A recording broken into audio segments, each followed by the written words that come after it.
Good afternoon, everyone. My name is Deborah Lamb, and I run the Partnership for Inclusive Innovation, a statewide public-private partnership to activate Georgia as a live-in laboratory for inclusive innovation across the state.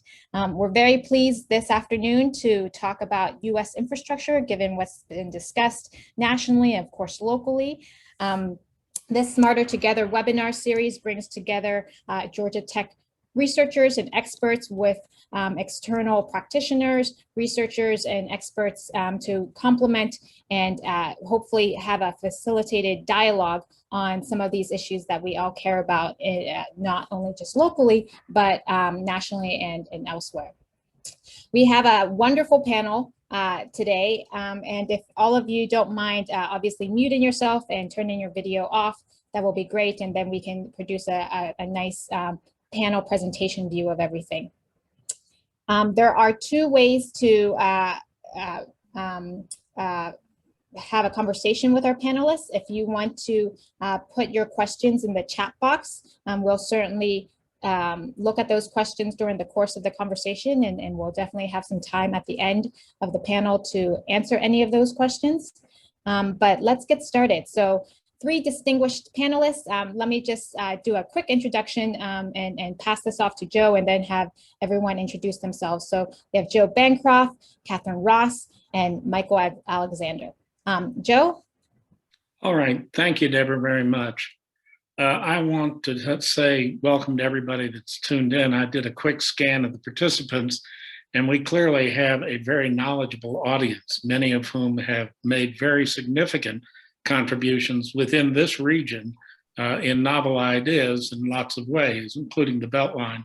So today we're pleased to have Catherine Ross, Dr. Catherine Ross, and Mike Alexander, both of whom I claim as friends. I'm a recovering lawyer, now faking as an academic at the Sam Nunn School of International Affairs, but I was the chair of the Midtown Alliance, and Catherine served with me on the executive committee for a number of years and has been very much involved in the planning for the renovation of the Midtown.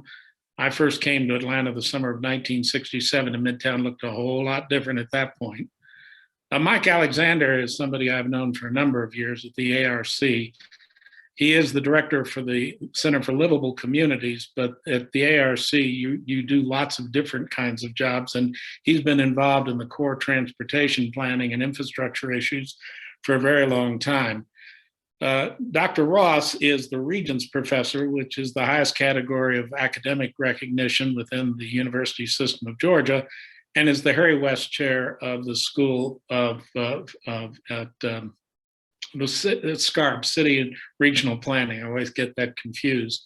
And I'm going to let them talk a little bit about it, but let me just tell you why they're here.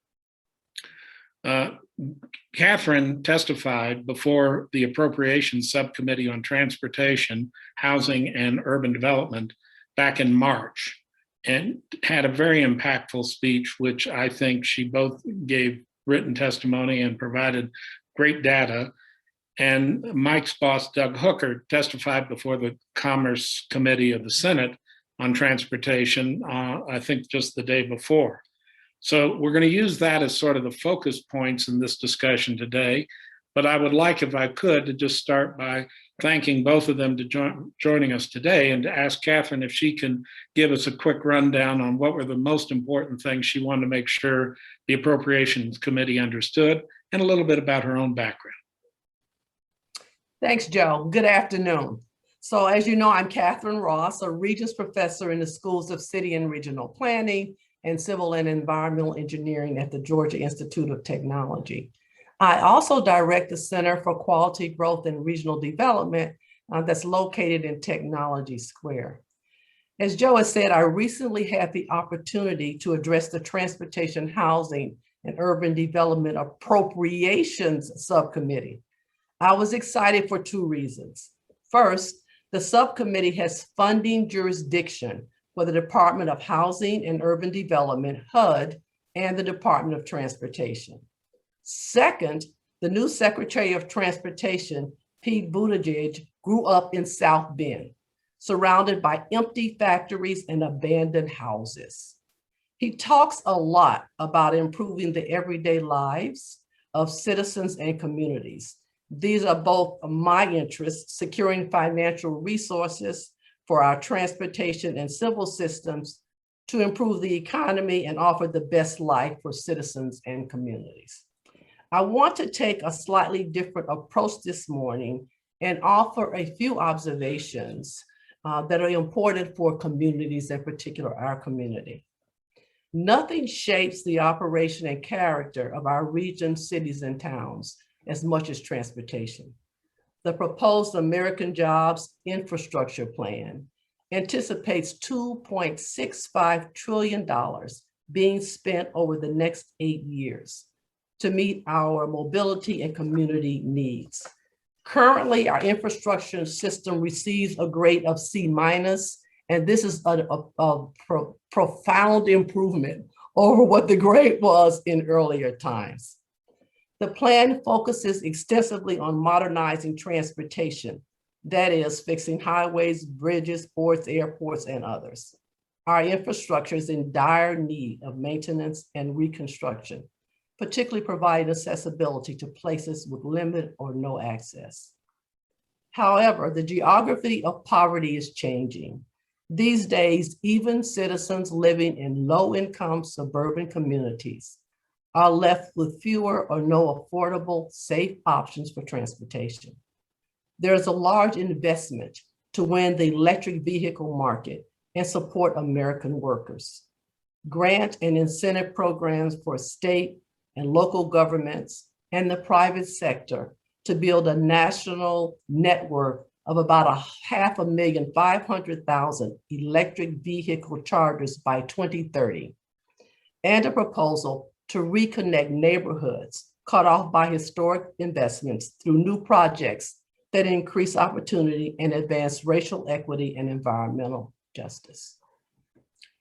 Broadband internet is the new electricity, and too many of our communities do not have it.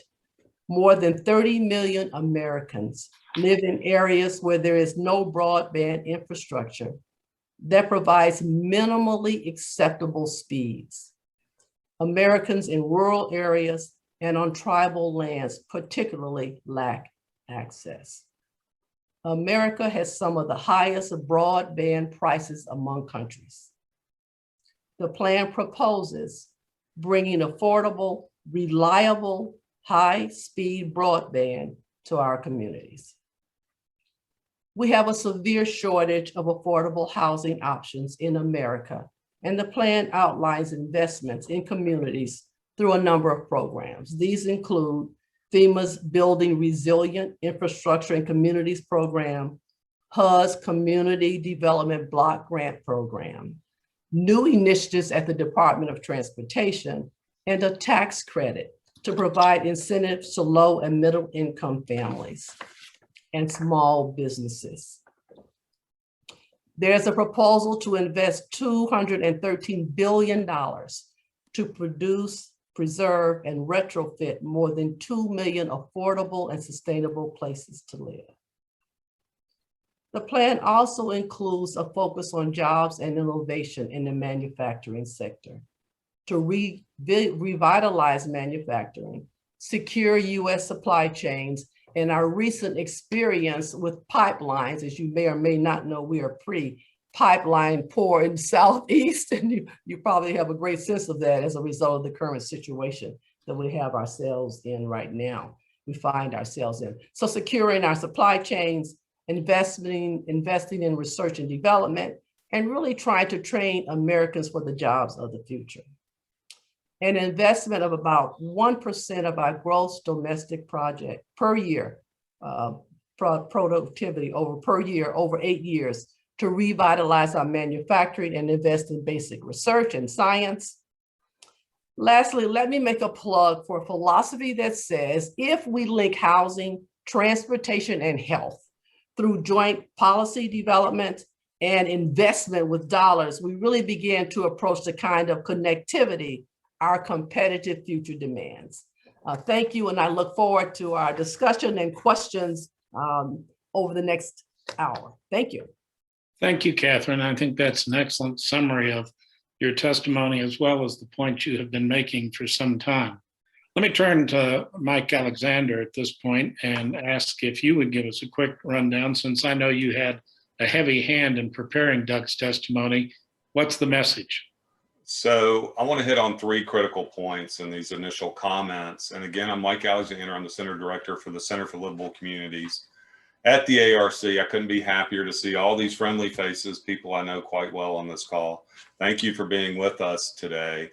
The Center for Livable Communities represents 90 planners and engineers and data scientists that collaborate with our local governments and state and regional partners to help us understand and meet the future before us, especially what type of infrastructure we'll need to succeed in the future here in Metro Atlanta.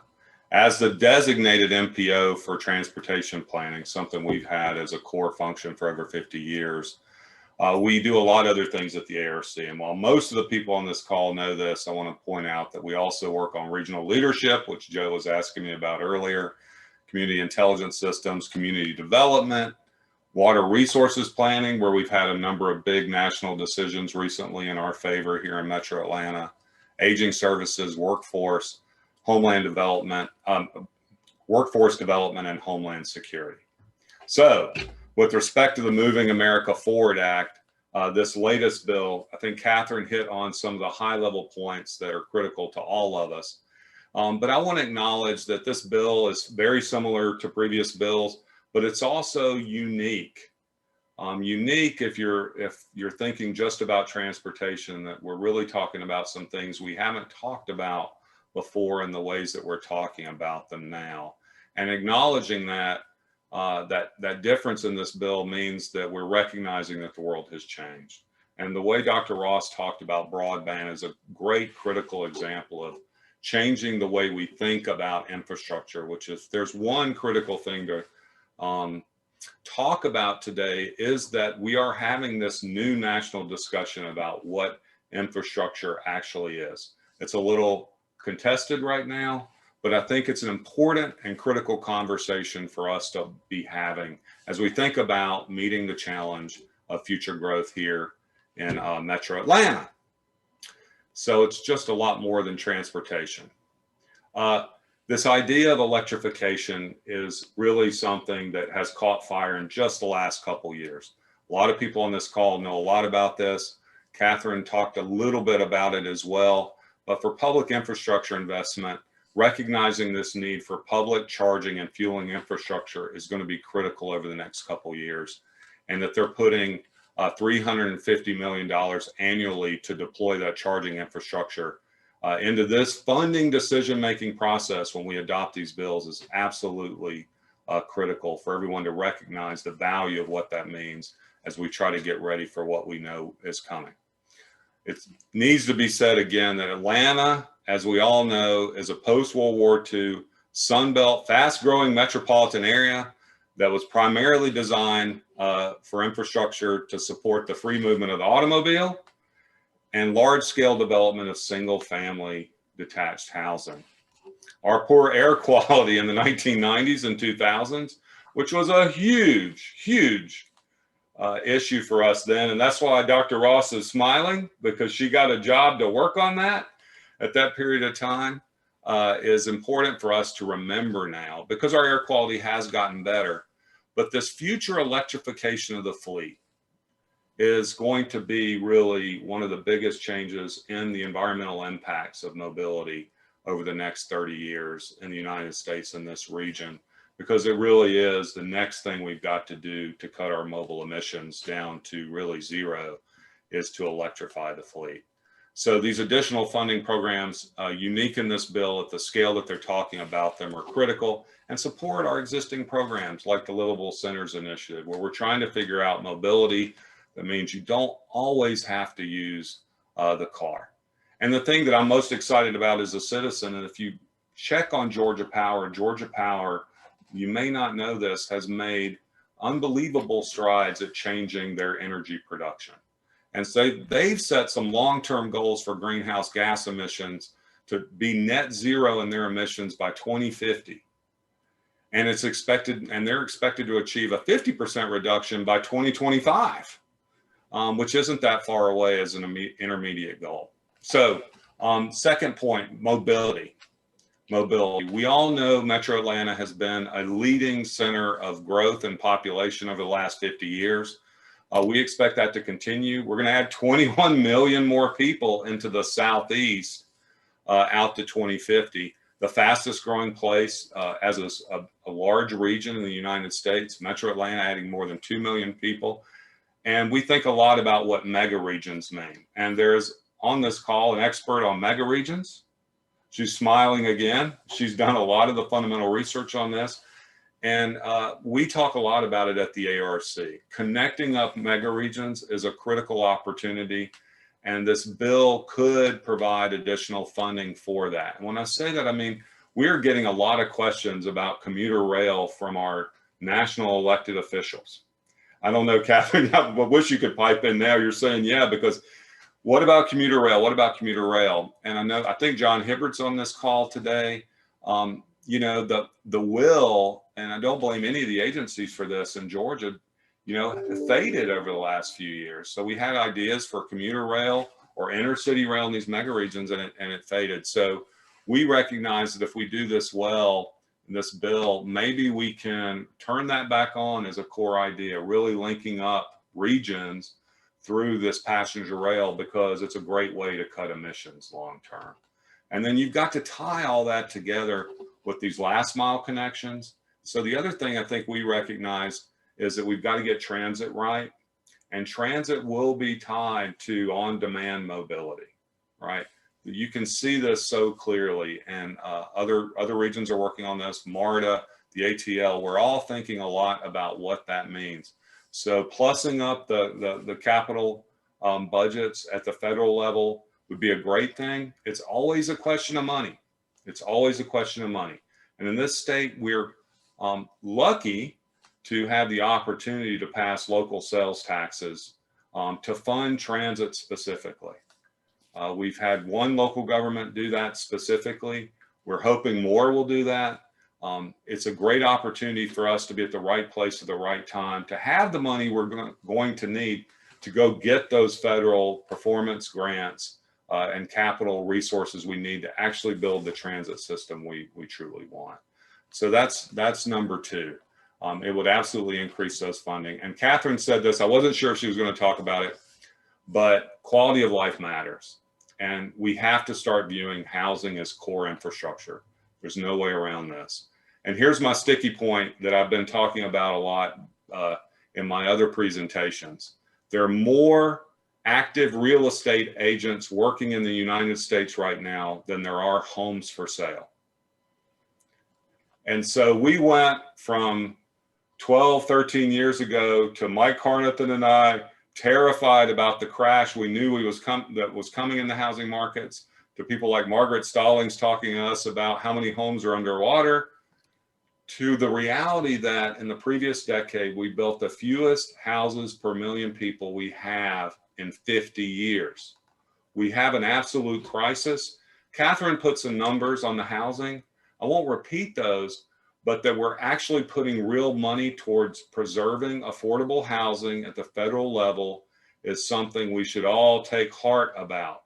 This is a critical issue. And I'm always saying now in these presentations where I get to talk about housing, if you haven't read The Color of Law and you're interested in this policy work, you are missing something fundamental in understanding housing policies in the United States, how they've been inequitable, how they've impacted regions like Metro Atlanta, and really having the knowledge you need to understand what we need to do to scale up to build the housing we need over the next 30 years. This bill puts a statement about that as a value. It's not enough money, truthfully. And I think I recognize, looking at all these markets, that we're going to have a national program to really incentivize housing. We've got to build a lot more. So with that, those are the big three, and I'm happy to be in this conversation with everyone. I can see the chat. I don't know if everybody else can. So Joe, thank you. Well, thank you, Mike. I think that gets us off to a great start. From my perspective, having lived through the Midtown transition, it seems to me There are a couple of driving forces, and I'd like to get a little bit more discussion about them. One is obviously technology. And this whole debate about what is actually infrastructure. I'm sure at some point watering troughs and hitching posts were part of transportation infrastructure. But it's very clear that the need for the electrification and the opportunity to think about alternative forms of transportation, multimodal, are even more important. But the knock-on effects, which Catherine alluded to, which include health, it's not just about getting to the job, it's about food deserts, it's about issues about absolute inequity in terms of opportunity. Catherine, give us a little bit of an understanding of why there really is such a close connection between the need for transit or transportation in urban settings and in the suburban settings in order to assure not just access to jobs, but access to health. Well, I think you raised a really important point, and thank you for doing that. Health is typically something people don't think of as relevant when we talk about transportation and civil systems. But of course, if you step back just for a moment and think about emissions and the impact that emissions has on health, those kind relative to asthma, the configuration of our built environment and the inability to walk, the lack of green space, which encourages physical activity. This idea of health is something that is so critical. We have adopted a health in all policies commitment, which basically says we recognize the connectivity between infrastructure, investment decisions, the ability to link that to health, so that instead of having policies that operate in silos, you talk about what are efficient ways to link transportation investment decisions and ask the question, what are the opportunities to enhance health, to make health a part of that? So that, I'll take you back to location efficient mortgage, sort of a simple idea. But the idea that if you own, rent, live in a place where transit is accessible, you ought to have a more reasonable rate with regard to mortgages, so that you begin to link the ability to live, own housing, rent housing, have access to transit, improve health, and at the same time really facilitate greater opportunity for those who really don't have it. And I was struck, and I'll remind you of this, one of the things that really caught a lot of my attention. When we talk about providing mobility, we're talking about senior citizens and children and students. So transit and greater options means we can include some of the people in our society who right now are stuck. And if you live in some of these not even far-flung suburban communities and you're a senior citizen, you can't get there. And so this idea of preserving, enhancing health, linking it to our investment decision and asking that question, how do we connect it? One of the things that the global economy has done is slapped us in the face with the need for connectivity. It just has.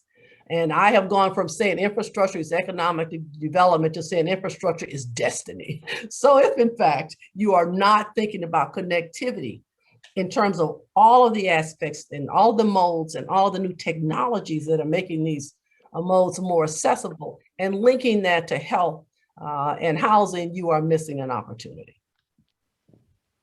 Mike, you raised the issue about multimodal in the studies that have been done, I know, at the ARC.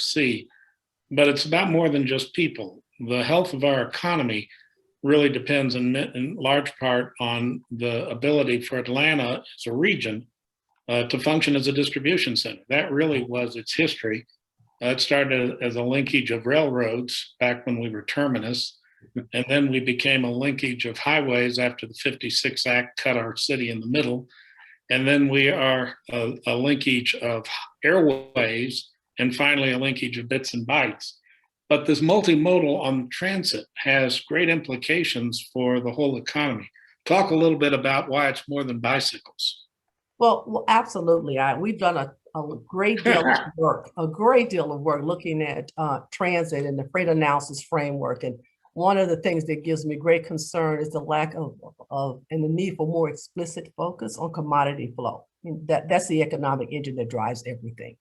And so to the extent that we can have greater capacity, which means rethinking some of the modal opportunities we have relative to passenger transportation is really important. We are very naive, I think, and fairly lackadaisical about how we focus on commodities. And the clearest example is the struggles we're having with supply chains now. It's just obvious everywhere you look. COVID has propagated some of that, but more importantly, it points to a need for an explicit focus on greater connectivity between places and creating the kind of infrastructure that allows our commodities, our products to flow from California to New York and beyond, obviously, throughout the globe. So this is a misfire as far as I'm concerned. It's a long-standing one.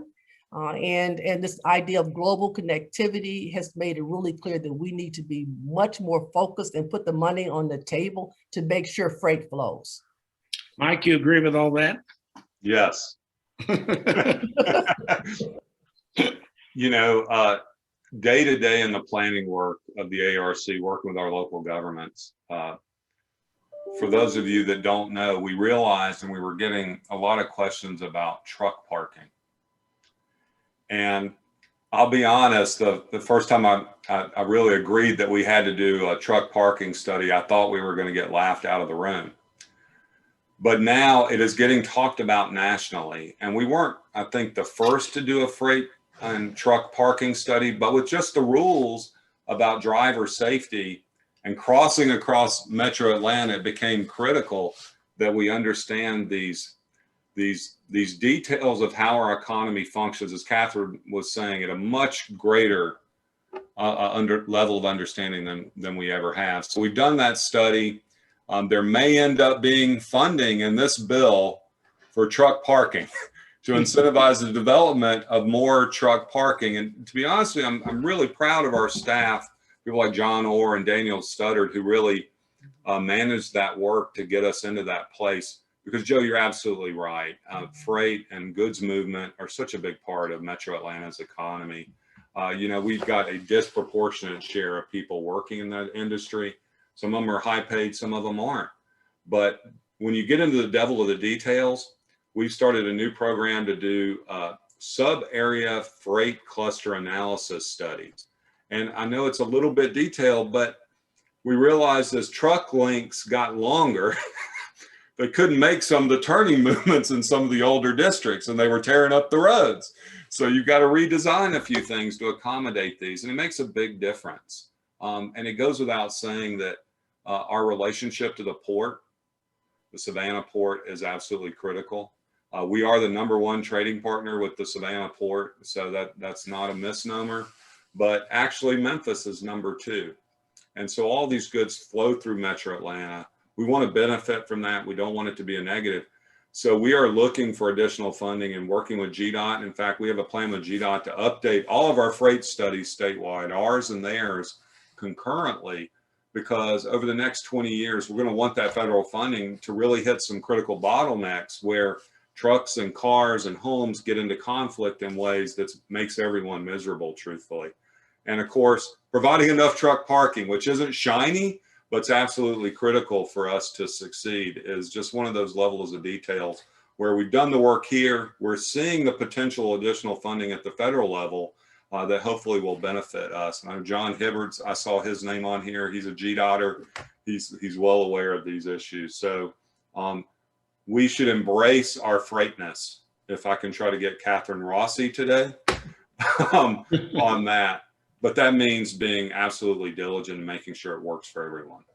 No, I think those comments are well placed. And as you have suggested, now we talk about freight alleys, Georgia, Alabama, Tennessee, and how they get connected. Is really important, rather than Georgia sitting down saying we have a statewide freight plan. Well, it doesn't stop at Georgia, right? Obviously, it goes east, west, north, and south. And so the focus on freight is looming large. That's global competitiveness, that's national competitiveness, that's regional competitiveness. And mega regions and this idea of connected places gives us a big oar in the water in terms of moving our discussion, our capacity to deliver goods and services. So I am all over this. The last comment that I'll make has to do with the fact that, you know, truck drivers know where they're going and where they need to go. So a real a real focus on sitting down and looking at where are those next places where parking lots and the capacity needs to expand. And they may not be the places that we currently have earmarked for investment relative to project improvements throughout the state. Right. Let me ask you both to talk a little bit about timelines. It suddenly became immediately apparent when the Colonial Pipeline goes down because of a hacker attack. But our electric grid is ancient and extraordinarily vulnerable, and there is not a way to fix things overnight. I mean, we started getting panic toilet paper buying at the gas stations of gas just simply because we had an interruption that lasted all of 4 days. I'm concerned about making clear and like your thoughts on what it takes to get ready and to think about the time in which it takes to address some of these really serious underlying infrastructure issues, like the basic utilities, like the internet, like the opportunity to actually plan for what it will take to have electrification.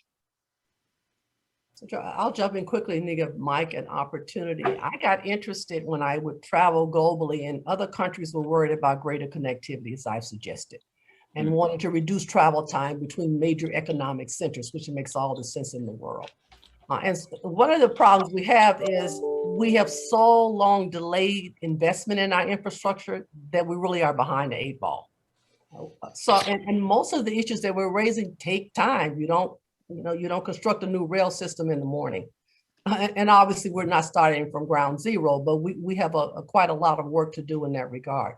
So I would suggest that there's a public-private opportunity that's yet to be clearly articulated for how we fast forward the kinds of things that are in the current infrastructure plan. Certainly electrification, broadband are among those. And I'm excited about the focus on rail. I hope we don't miss the train.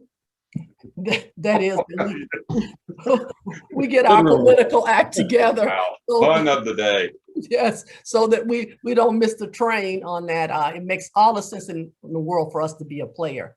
So my hope is that the private sector, with some capacity to move things forward in a faster way, will join in a partnership to really ensure we can make faster than we've ever done it before implementation to move, particularly those that require the electrification, the broadband, all the things we know that are technology driven that will make a difference in our system performance. That's a great answer. I will ditto a lot of that. Resiliency, right? I don't ever want to see someone filling up grocery bags with gasoline again. You know, we have to recognize the implications of what happened in Texas a few months ago as something that we need to protect against. And that resiliency across these many complex systems that have public and private ownership means we have to recommit at some national level to preparedness. And I know that sounds basic to use the teenager language, but it's absolutely critical. And these shortfalls in funding have to be met at all levels. And I see this, like Catherine said, and where I can't ditto more, it's a public-private partnership, right? And we are so dependent on these systems being reliable, and most of them are just in time now. We don't have a lot of storage of any of these things that we think are so critical, and then everybody obviously panics when things happen. But you know, in particular, the electrical power grid for us is, I think, as one state, we should feel better. You know, nothing is perfect, but the systems we have here and the relationship, not perfect, I think puts us in a better place. And Georgia Power has had the resources to do additional funding and upgrade systems along the way.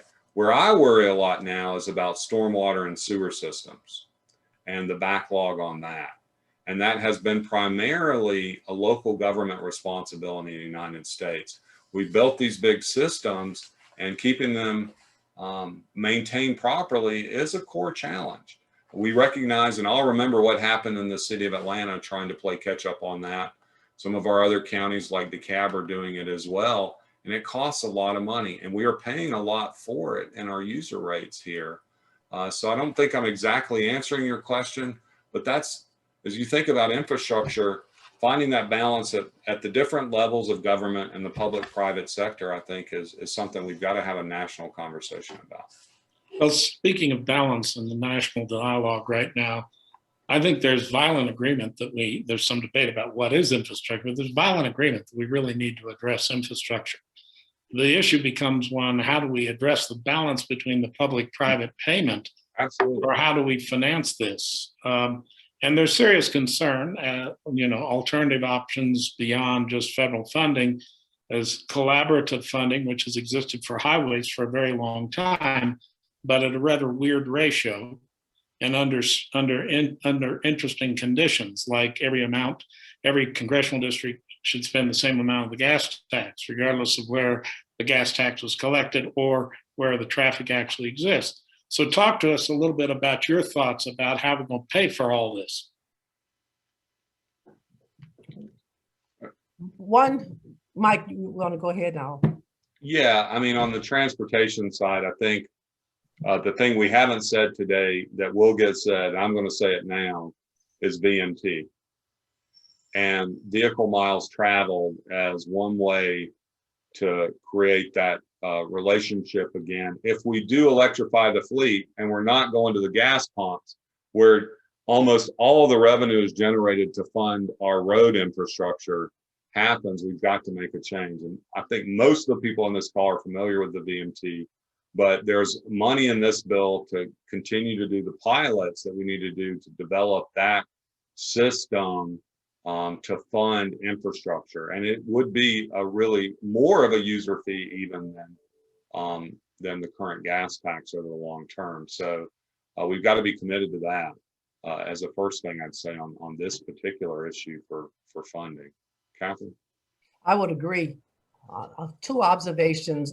There's tremendous need for innovation in financing strategies to fund our infrastructure. It's not only what the federal government can do, it is how do we again go back and explore the possibility of creative partnerships with the private sector.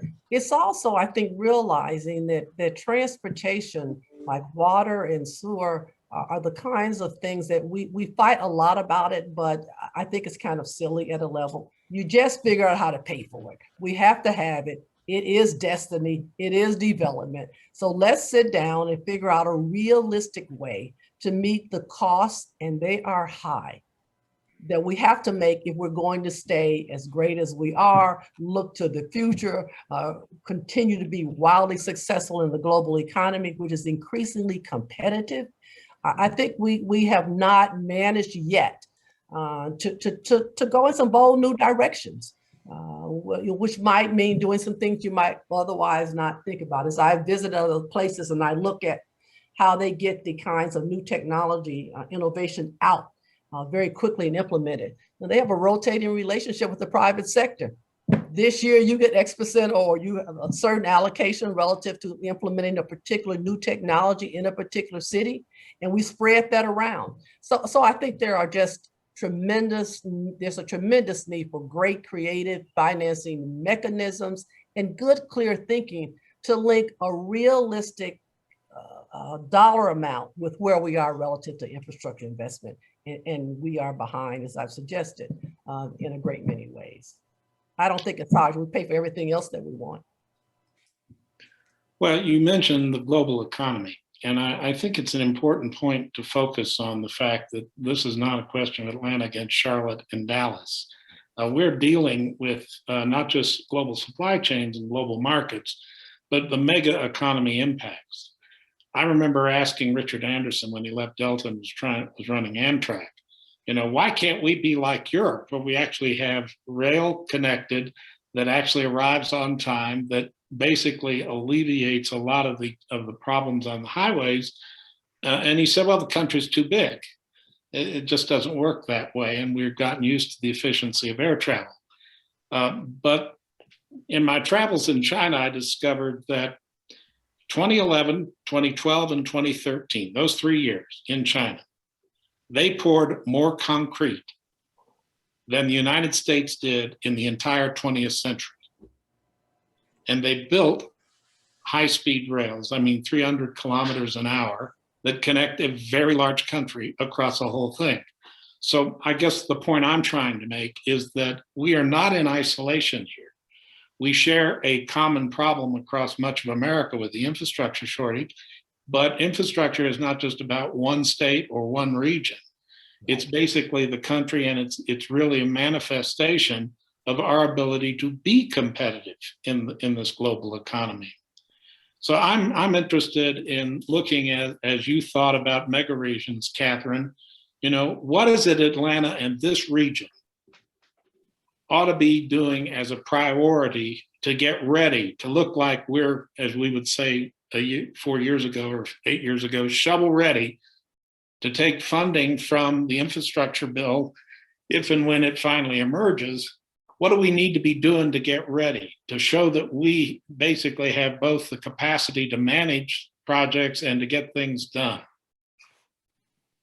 One of the things that I had a really interesting conversation before our webinar today with Ryan Gravel, who I was at least, I think he still is on this call.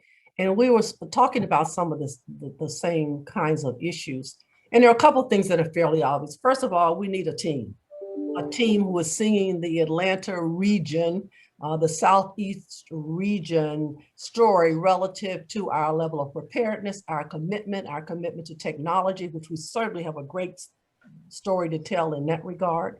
What are those high priority projects that could be shovel ready? Do we have a list anywhere? And if we do, shouldn't we all know about it? And should the people who are making the decisions about funding really know about it? That's one thing. I think we're quite silent. I could be wrong, but I don't think so. There's some undercurrents, but nothing that I think captures the kind of attention we'll need to be competitive and to wrest those funds away from other places, really take them out of other places, bring them here, only focused on, to your point, Joe, the idea that we all have to connect up.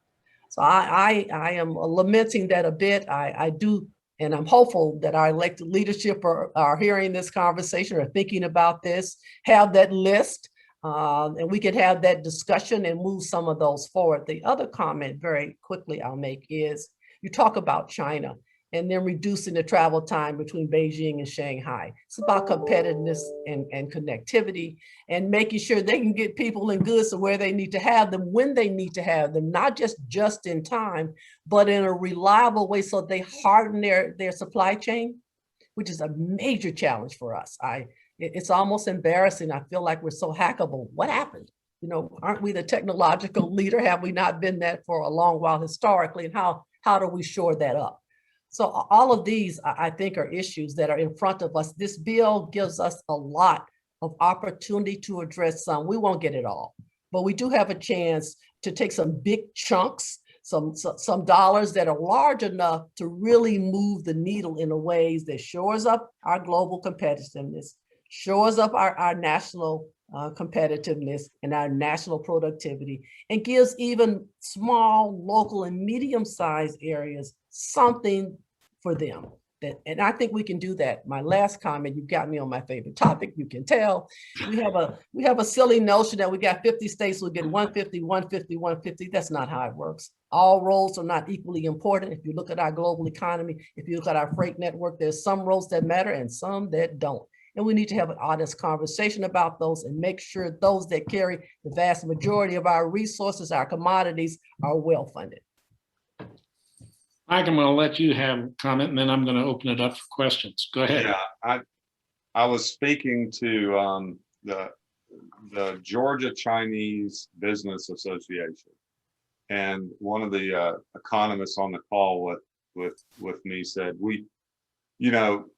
Georgia is just not prepared at all, and the U.S. is not prepared. The point was, and I'm going to get the numbers a little wrong, which is hard for me. So China graduates 500,000 STEM degrees every year. And we graduate like 50,000, I think.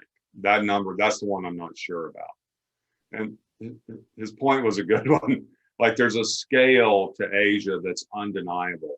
And so acknowledging that, I think, is just the path to some truths about what's likely to happen to the global economy over the next 80 years that you just can't stop. And your point about the concrete in China, I think I've read that too. It's absolutely, they are going to grow. They will become the largest economy. We have to decide what our values are and how we're going to be as a global economy. And that, I think, is definitely not settled. I think there's still people focused on a model that really doesn't and won't be relevant for our future. And so when I think about infrastructure, broadband, education, these things still critically matter. But we have to do all the stuff we're talking about on this call too.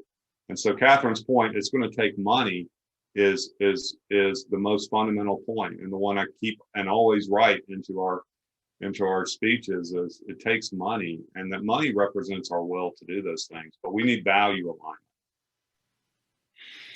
Well, it's interesting. I saw that Ryan is on the call. One of the issues about infrastructure is, in fact, making reuse of infrastructure. Probably the best local example of that was Ryan's idea about the Beltline. But there are a lot of other infill projects that also allow, if you've watched, as I have, the explosion on the west side of Midtown, what you begin to see is an enormous reuse of facility. And so part of this raises questions of equity and the gentrification that follows. So that the thing I would like to get your comments on, and then I am interested in questions, is what are the implications here because of the interconnectedness of the equity issues with the issue of the reuse of property and the rebuild of infrastructure to create transportation opportunities? If you look at the west side and the kind of development, light industrial now hosting significant retail, housing opportunities, new housing. The question becomes, how do you make that available to many people who are being pushed out by virtue of the cost of living there now? And so this idea of rebuilding communities, reusing idle properties, restructuring our footprint in terms of our built environment, all become, and then guaranteeing some more affordability. And that's a major part of the bill, and one of the things I referenced in my earlier shorter comments. So I think that is the solution, and making a commitment that equity and affordable housing options are something that we have to make much more part of, and I think, again, in partnership with the development community, a part of what we are now redesigning to accommodate. Real quickly, the last Metro Atlanta Speaks survey we did, we asked everyone in that survey, if a white household has 100 units of wealth, how much wealth do you think a black household has? And this was an academic question that I had found, and I really wanted to see where everybody was in answering that question by race, age, education, and income. And to be honest with you, the people that answered that question the most correct were the lowest income residents in Metro Atlanta. And the better educated you were, the more income you had, the less right you were. Black people were close to the low income households in answering that question. The average was 51. White people thought it was 61. The answer is 10.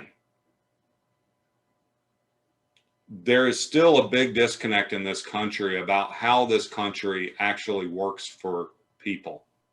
And especially when we talk about equity and housing, I don't think we can have any conversation if we know we're continuing to foster a system that creates that level of inequity. And I know we are focused on trying to make sure our big decisions are working towards making those things better. But that we have that in the United States is just a fundamental stop point to say, we don't understand where we are. And there is this huge fundamental disparity on how someone's life is lived in the United States. And I don't want to get preachy, but we need to know those differences, because we don't. And we can't make good public decisions until we get to that place. Well, it starts, if wisdom starts by calling things by their right name, understanding what the facts are becomes even more important. Howard Wertheimer asks a question, which doesn't surprise me given his background and interests, but he asks, how does green infrastructure like parks and financial investments that relate to green infrastructure fit into this conversation?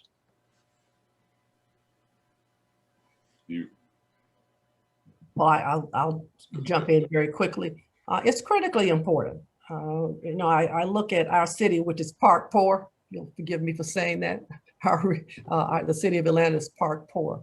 And so the idea of green infrastructure and investment in that, and what's been really encouraging to me, a lot of surveys have demonstrated that that's also important to American citizens, that people want to live and have access to green infrastructure.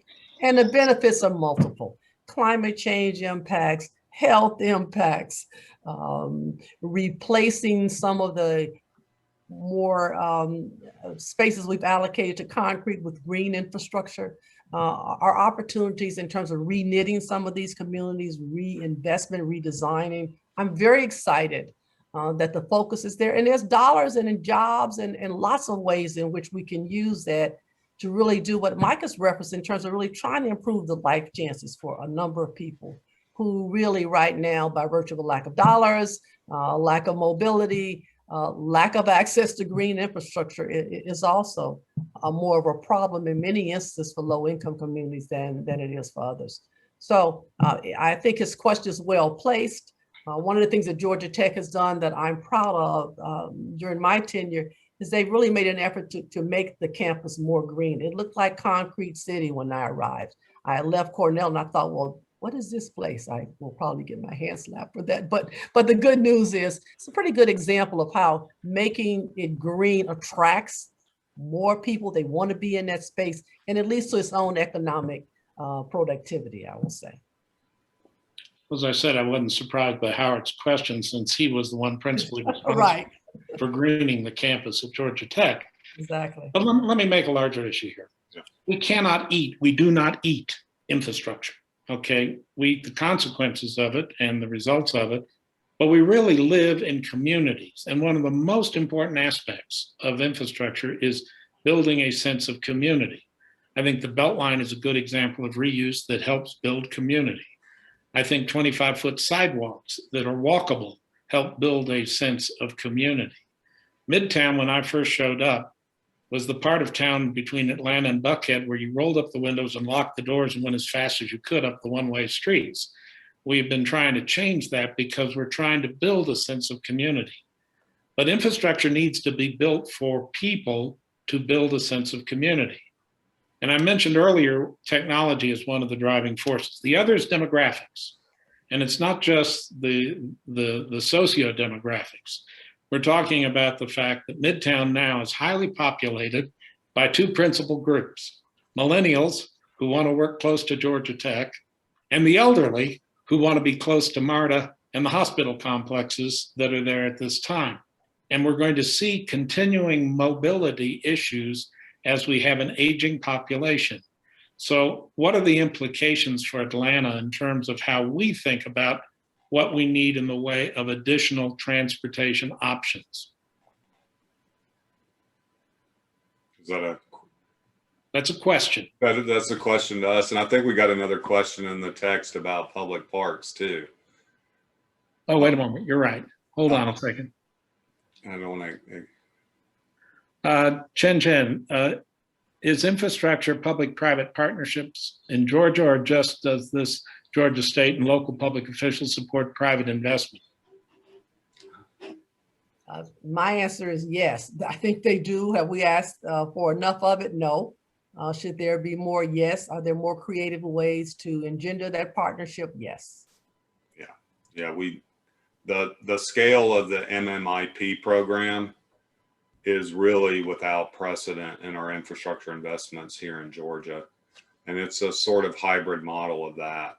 So I agree, we need to do more of that, truthfully. On the park stuff as well, one of the things we've been supporting Congresswoman Bordeaux is in proposing a national trails, regionally significant national trails program that would have a dedicated funding source for these nationally significant spine trails to receive additional funding. The amount of funding we put through transportation into trails right now is relatively small. As Commissioner McMurray would say, it's overprescribed. We need to lobby for more funding for parks. There's no way around this, and it's still kind of a political hot potato to use transportation infrastructure for anything that sort of looks like a park, and it's a big no-no for us in transportation planning. So, you know, we just, again, need more funding, and all the nonprofits that work on that, I think, do a wonderful job.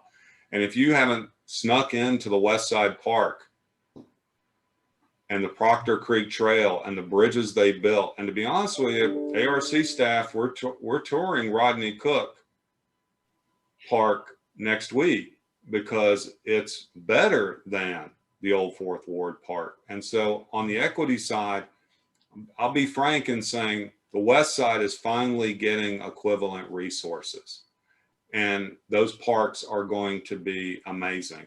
Will they create gentrification? Absolutely. Will they drive up prices? I think they will, but they're amazing public infrastructure. And that West Side Park just blew me away. So, you know, get out there. Well, I'm going to turn it back to Deborah, but I thank you both for a very interesting conversation. Thank you, Joe. Yeah, no worries. Thank you, Joe. Thank you, Catherine. Thank you, Mike. Obviously, you can tell by the chat box, and as Joe alluded earlier, we have a very informed and passionate audience here, and I feel like the conversation could continue beyond the hour, and you can still see it populating. So, you know, I hope that we can continue this. You know, like I said, that the recording is available on the website, as well as a condensed podcast. I'm sure we will follow up with Catherine and Mike as we continue our partnership and being an active citizen locally and across the state. Thank you for a very fascinating, informed, and passionate discussion. For our audience, our next webinar will be next Thursday at noon, and it will be focused on ag tech resources and opportunities and research, led by our own very Doug Britton from GTRI. So we'll look forward to seeing you next week. Thank you again, Catherine, Joe, and Mike. Take care. Thanks, everyone. Bye. Thank you. Good to see you.